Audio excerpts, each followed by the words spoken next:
Alright you guys, so today I'm going to show you a few upgrades that I got for the scx24 from Axial.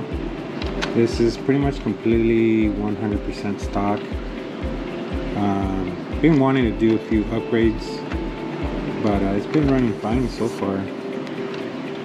So let me show you a few upgrades that I got for it.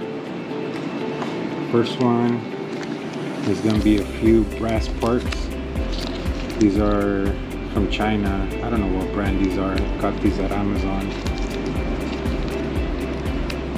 But it comes with wheel extenders, brass. Also comes with the turnbuckles, brass. So we'll see how those fit. Here's the spacers, the wheel extenders.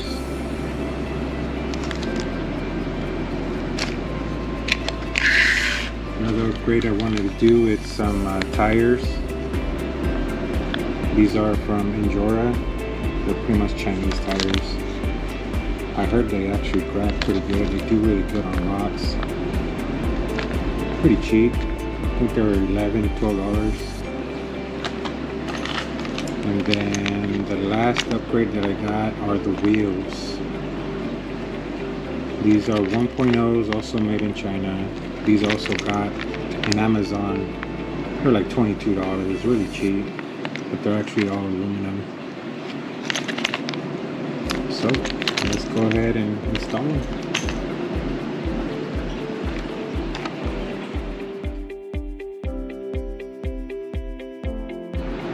Alright you guys, so figured I would tell you guys, or actually show you guys the size comparison between these two, the stock one and the aftermarket one.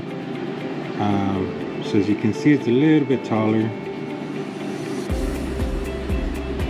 and it is quite a bit more heavier. Also, I want to let you guys know, if you guys do get these tires, they do have foam inside.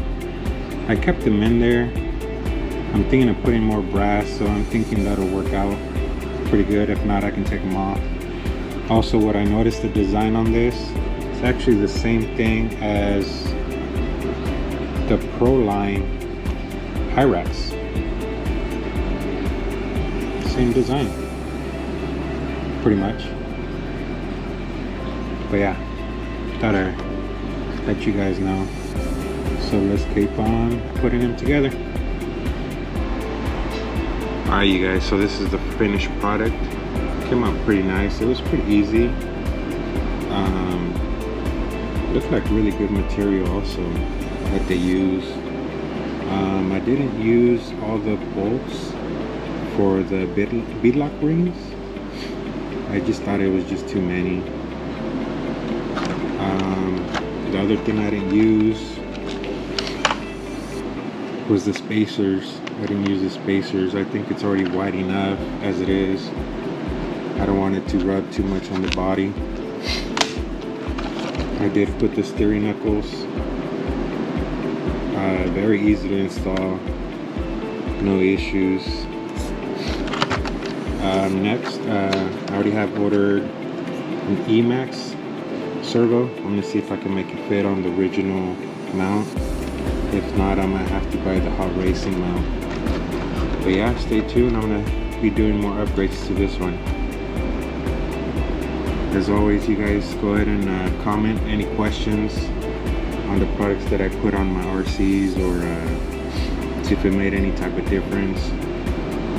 Go ahead and subscribe also and support our channel. Thank you.